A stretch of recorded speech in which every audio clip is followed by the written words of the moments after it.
étant donné que j'ai supprimé l'intro de ma vidéo, me voilà pour la refaire. Sachez qu'il y a eu énormément de péripéties avec ce vlog, mon intro a été supprimée, j'ai voulu commencer cette vidéo quand j'étais au Grand Prix historique, mais ça s'est absolument pas passé comme prévu, et j'ai voulu filmer quelques jours avec moi dans mon quotidien, et à un moment donné j'ai été tellement prise dans mes journées que j'ai complètement oublié de filmer. Je vais du coup essayer de donner de la chronologie et des explications à ce vlog pour éviter qu'il soit trop chaotique, même si j'ai l'impression que les vlogs chaotiques en fait c'est un peu ma marque de fabrique. La semaine du 4 mai, ou comme j'aime l'appeler maintenant, la semaine du début de l'enfer. Nous devions prendre la route direction le Castellet, soit là où se passe l'événement du Grand Prix historique, le vendredi à 3 h du matin. Sachant qu'on avait plus de 1 h 30 entre là où on habite et chez mes beaux-parents, on s'est dit autant arriver la veille, soit le jeudi, en milieu d'après-midi. Mais c'était sans compter sur mon intoxication alimentaire que j'ai eu le 3, donc le dimanche 3, où j'ai craché des paillettes pendant 3 heures d'affilée, j'étais complètement KO. Je me suis dit c'est pas grave, le lundi je me repose à fond pour être en forme quoi. Sauf que quand je me suis réveillée le lundi, que vois-je au pied de mon lit? Une invasion de fourmis. Voilà, je me suis dit bon bah écoutez, on est dans Hunter x Hunter, arc fourmi numéro 2. Du coup j'ai dû aller dans des magasins pour acheter de quoi me débarrasser de l'invasion de fourmis, mais oh, j'avais oublié. Grosse tempête de pluie ces jours-ci, et oh, ça faisait 3 semaines que ma voiture était en panne et que je dépendais entièrement de la voiture de Flavien. Mais qui est parti ce matin avec la voiture pour aller travailler? Un petit résumé pour voir si vous avez suivi. Intoxication alimentaire, ma voiture en panne depuis 3 semaines, invasion de fourmis. On devait partir le jeudi. Non mais cool. Je peux vous garantir que le jeudi, on n'est absolument pas parti à l'heure à laquelle on devait partir parce que je voulais absolument être certaine d'avoir réduit un maximum cette invasion de fourmis, sachant que là où on allait, Yuki ne pouvait pas nous suivre. Donc certes, on avait un de nos amis qui allait venir voir Yuyu tous les jours, mais s'il y avait une invasion de fourmis, on n'allait pas lui dire bah occupe-toi et puis au pire dors sur place pour tuer la moindre petite fourmi. Quand on est parti le jeudi, on est arrivé super tard, donc vu qu'on arrivait super tard, on s'est couché super tard. Je peux vous dire que le réveil le lendemain à 3 h du matin pour être à l'ouverture, il a vraiment piqué. Et à partir de ce moment-là, je me suis dit le week-end risque d'être très long parce que je suis une personne qui ne supporte pas les bruits forts, le monde et l'angoisse de me dire on va rentrer, on va retrouver des fourmis partout, ce sera l'appartement des fourmis. Du coup, le vendredi, je n'ai absolument pas lu comme j'avais imaginé que j'allais lire. J'ai juste lu le soir, mais j'étais avec toute ma belle famille, donc je ne me voyais pas filmer. Et samedi, dimanche, j'ai réussi un petit peu à filmer, mais sans trop, parce que j'étais pas très à l'aise. Je m'étais dit, c'est pas grave, je filmerai le soir avant de me coucher dans la chambre du Airbnb. Sauf que non, on rentrait tellement tard, avec tellement de fatigue dans les pattes, qu'on arrivait, on prenait notre douche, on mangeait, hygiène du soir, dodo. Pendant que les rares vidéos que j'ai filmées défilent, je vais en profiter pour vous parler des 2 livres que j'ai lus durant ce week-end-là. Le premier livre dont je vais vous parler, je l'avais déjà bien entamé quelques jours avant mon séjour. Il s'appelle Des cahiers de flammes de Sherilyn Ann Nash et Lou Jazz. Et voici le résumé. Sur l'île de Dorfar, chaque année, les dragons choisissent leur protecteur. Eden Walksiver, princesse fougueuse au sang noble, attend son inferno, persuadée qu'un dragon de feu lui est destiné. Slash, bergère rebelle venue des plaines, n'attend rien, et surtout pas d'être celle que le feu élit. Mais quand les œufs éclosent, le destin se moque des certitudes. Eden reçoit Krios, un dragon d'eau, et Slash, à la surprise de tous, hérite d'Ashen, un redoutable et rare inferno. Propulsées dans un monde d'entraînement intense et de menaces grandissantes, les 2 jeunes filles devront apprendre à apprivoiser leurs dragons et leurs émotions. Car si la guerre couve à l'horizon, un autre brasier grandit en silence, celui du désir. Elles n'étaient pas censées s'aimer, elles n'étaient même pas censées se supporter, mais parfois le feu et l'eau ne s'éteignent pas, ils se transforment. Cette œuvre contient des trigger warnings, donc attention, c'est d'ailleurs notifié en tout début, mais je préfère les dire, il est question de description de maltraitance animale, de violence physique et psychologique et d'agression sexuelle. Si ma mémoire est bonne, le bouquin se découpe en 3 parties. La première quand elles sont ados, la deuxième quand elles sont jeunes adultes, et la troisième partie, sans trop spoiler même si on s'y attend avec le résumé, c'est sur un événement particulier. J'avoue que j'ai été un petit peu moins fan de la première partie, par contre la deuxième et troisième partie, j'étais à fond. C'est pas le meilleur livre que j'ai lu sur la romantaisie, mais sincèrement j'ai été agréablement surprise. Je pense que la première partie, ce qui m'a gênée, c'est au niveau des comportements des personnages. Mais en fait elles sont ados, donc c'est normal que je trouvais que c'était un petit peu immature, un petit peu too much, l'adolescence quoi. Jeune adulte et tout ce qui suit après, j'ai beaucoup plus accroché. Le deuxième livre, c'est une romance beaucoup plus légère et soft que la lecture précédente, qui s'appelle Not Innocent Deal de Lynn Messina. Et au niveau du résumé, ça donne ça. À 21 ans, Catherine Fillingham a renoncé à trouver un mari. Elle préfère passer la journée seule, à lire, loin des activités mondaines. Pourtant, lorsqu'elle apprend que sa famille risque la faillite à la suite des manigances de sa mère, Catherine n'a pas le choix. Elle fait appel à Lady Courtland, qui en échange de son aide, exige que Catherine se lance dans une dernière saison et trouve un époux. Catherine l'ignore encore, mais Lady Courtland a un plan, et ce dernier tient en 2 mots, Lord Devereux. Et si l'homme le plus convoité de la saison faisait semblant de s'intéresser à Catherine pour attirer l'attention d'autres prétendants? Dans cette vaste mascarade, Catherine refuse d'être un pion. Elle n'hésitera pas à jouer ses propres cartes pour ne pas rester en marge de la partie. Je suis assez mitigée concernant cette lecture, notamment parce qu'on nous vend une protagoniste qui se laisse pas marcher sur les pieds et qui passe son temps à lire. À aucun moment on la voit lire ou se réfugier dans la lecture. Vous savez, tous ces trucs qui englobent un petit peu la passion de la lecture, on le retrouve pas. Ou alors c'est tellement rare ces scènes-là que je l'ai même pas retenu.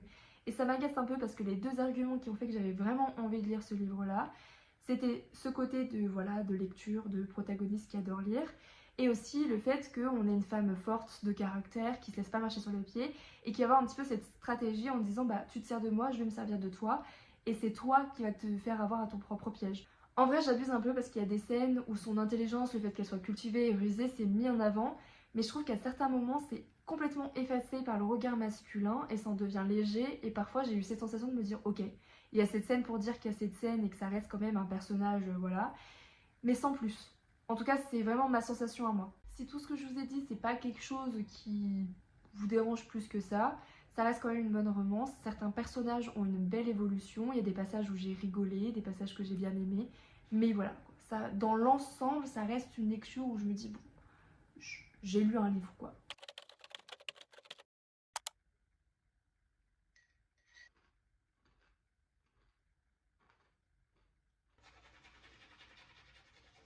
Comment j'ai fait pour ramener de la peinture de chez ma pote ici, sur cette paire de chaussettes? En fait, c'est parce que j'en ai plein les baskets. Et de faire de la peinture avec la seule paire de chaussures qu'il me reste, que mes Doc Martens. C'est 50 €, voire 70 boules, pour changer juste la peinture éclat. Sinon, ça va, vous? Alors, il y a carrément un cordonnier qui m'a dit non, mais en vrai, ça vaut pas le coup, juste racheter une paire de chaussures. Les Doc Martens qui coûtent neuves, plus de 280. Donc certes, je les ai pas payés ce prix-là parce que je les ai pris sur Vinted. Parce que non plus, je suis pas super riche pour... Hein, voilà. Mais quand même, j'ai galéré à avoir ces chaussures. Les chaussures Doc Martens, à chaque fois, je mets ultra longtemps avant d'en acheter une paire parce que c'est cher et que c'est un investissement. Purée. Donc non, je vais pas m'amuser à acheter une nouvelle paire. Mal à lui. Allez.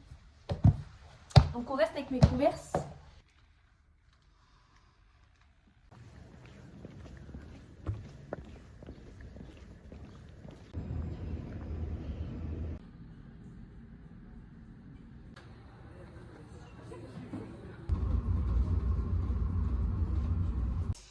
Si jamais vous entendez du bruit, c'est Yuki qui joue avec sa balle pour avoir ses croquettes. Oui, t'es content de me voir et d'avoir un sac sur lequel t'asseoir. Bien évidemment. Allez. Ah, tu t'allonges même, carrément. Super. Il est 14 h, je ne pensais pas rentrer aussi tard. Ce qui m'a pris le plus de temps, c'était la recherche de chaussettes pour ma belle-mère. Mais je n'ai pas trouvé. Sinon, le reste des cadeaux, je savais exactement où aller. Donc je m'étais dit, oui, 1 heure grand max sur place. Et on compte les 40 minutes de transport. Je suis partie à midi, il est 14 h. Voilà. J'ai au moins une partie du cadeau de Flavien. Mon beau-frère de base, on était censé rien acheter à part faire une carte cadeau quand il aura son appartement. Parce qu'il a dit je préfère être sur place pour voir à peu près ce que j'ai besoin. Mais ça m'embête qu'il ait rien à ouvrir. Du coup, je lui ai acheté une carte. Et vu qu'on va aussi faire une carte cadeau pour les vêtements pour Flavien, je leur ai acheté le même. Comme ça les frères... T'aimes bien ou pas? C'est pour papa et c'est pour parrain. Tu valides? Ouais.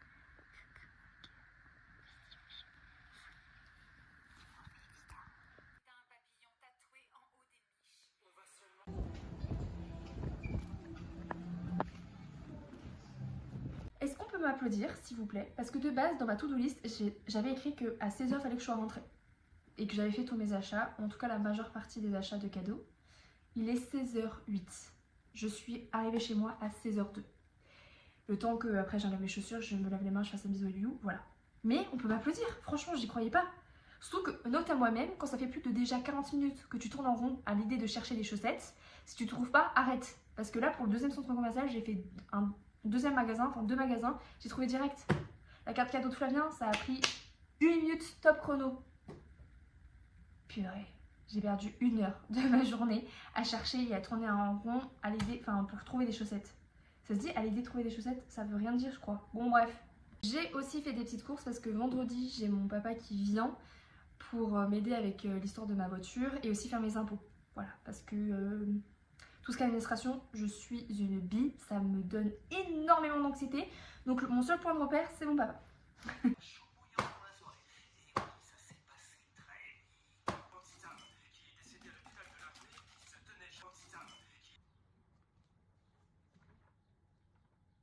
Uma semana tem 7 dias.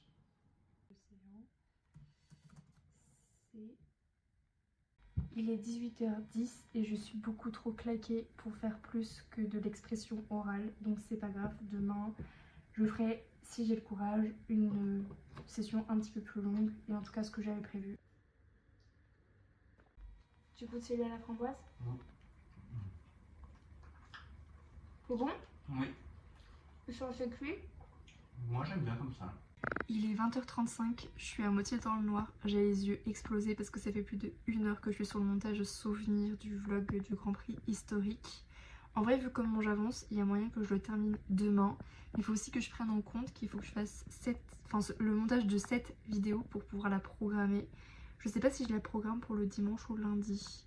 Bon, je verrai. Mais ça va faire beaucoup de... Waouh, je vais me crever un œil. Je disais ça fait beaucoup de montage en peu de temps. Mais en soi j'aime bien. Mais je sais qu'au bout d'un moment, trop de montage tue le montage.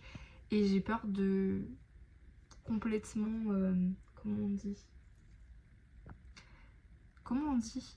En avoir marre et du coup, hop, je fais tout et n'importe quoi histoire de clôturer la vidéo.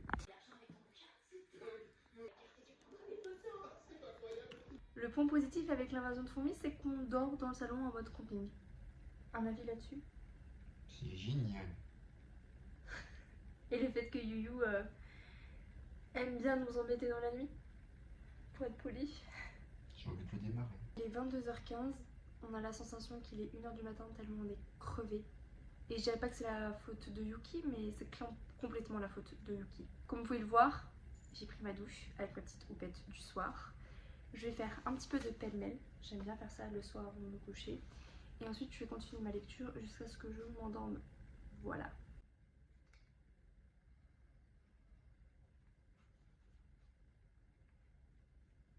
Trop fatiguée, je crois que je vais même pas lire. Mais en même temps, j'ai envie de lire. Tu vas lire toi? On va faire dodo. J'ai fini mon pêle-mêle du soir. Je pensais pas réussir à le terminer. On va t'appeler Monsieur Pouce. Et je crois que je ne vais pas lire ce soir, finalement. Je n'aurais pas beaucoup lu aujourd'hui. J'en suis à la page 64. 67, j'arrive même plus à lire. 67 sur 603. Donc je vous en parlerai demain. Ouais, je suis trop fatiguée. Qu'est-ce que tu fais?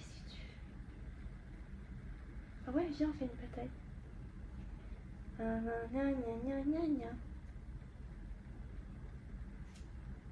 C'est moi qui ai gagné, les amis. Nous sommes actuellement le mardi. Il y a des périodes très différentes. Toujours été chercher des informations là-bas. Il est actuellement 10h30, je n'ai toujours pas lu. En soi, j'aurais pu lire le matin au lieu de me mettre devant un écran. Mais sincèrement, j'ai déjà eu une période comme ça où j'arrivais à lire le matin. C'était soit un manga, soit un roman graphique, soit une BD. Mais vu que depuis toute petite j'ai été habituée à déjeuner devant un dessin animé, notamment Scooby-Doo et Totally Spies, jamais dans mon cœur ces dessins animés, bah, c'est beaucoup plus tentant de se mettre devant un écran dès que je déjeune. Ce qui n'a pas aidé, c'est aussi la sortie de la vidéo de Juliette. C'est trop tentant. Hier j'étais beaucoup trop fatiguée pour la regarder.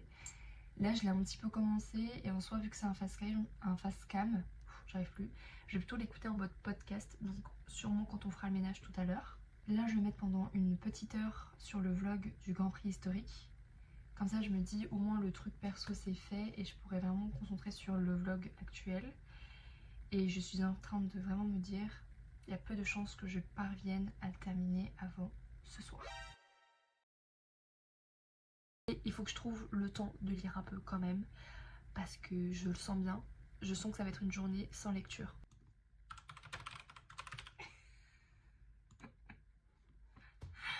Il est actuellement 13h30. J'ai passé bien plus de temps que ce que j'avais dit sur le montage, mais au moins il est terminé. J'ai juste un plan final à filmer samedi et du coup à le monter vite fait, mais ça prendra pas plus de 20 minutes. Donc je suis trop contente. Il y a une part de moi qui est assez étonnée parce que j'ai arrivé à faire des choses que je pensais pas réussir et en même temps je suis en mode ah, je suis pas totalement satisfaite du montage, mais je sais que je suis trop dure avec moi-même, donc vas-y, franchement, avec les compétences que j'ai actuellement, ça va. Comme vous avez pu le voir dans les plans précédents, ma lecture du moment c'est d'Encre et d'écume, écrit par Joan Carillo, et voici le résumé. Une fugitive sur un navire pirate, un capitaine rongé par la vengeance, et si la mer n'était pas le seul danger. Romy fuit un avenir qu'on veut lui imposer. Plus que tout, elle doit cacher sa véritable identité, une récompense est promise à celui qui la capturera. La seule échappatoire, embarquer à bord d'un navire pirate avec un objectif secret, et créer un roman qui changera son destin. Mais elle dissimule un pouvoir redouté, ses dons d'artimage littéraire, une forme rare de magie artistique réservée à une élite. Romy pensait l'avoir enfouie à jamais. Mais en haute mer, rien ne reste longtemps endormi. De son côté, Cally, capitaine solitaire et redouté, navigue entre un passé tragique et un désir de vengeance. Lorsqu'il accueille Romy sur son navire, il ne se doute pas que cette passagère énigmatique va bousculer son équilibre. Entre piques cinglantes et regards glacés, Cally ne supporte ni Romy, ni Biscuit, son fidèle compagnon à quatre pattes. Mais à bord du navire, les escales imprévues, les confidences arrachées et les éclats d'encre magique font vaciller les certitudes. Romy découvre une vie qu'elle n'imaginait pas, des liens qu'elle n'attendait plus, et peut-être, derrière le cynisme du capitaine, une faille. Le capitaine Cally a choisi la violence aujourd'hui.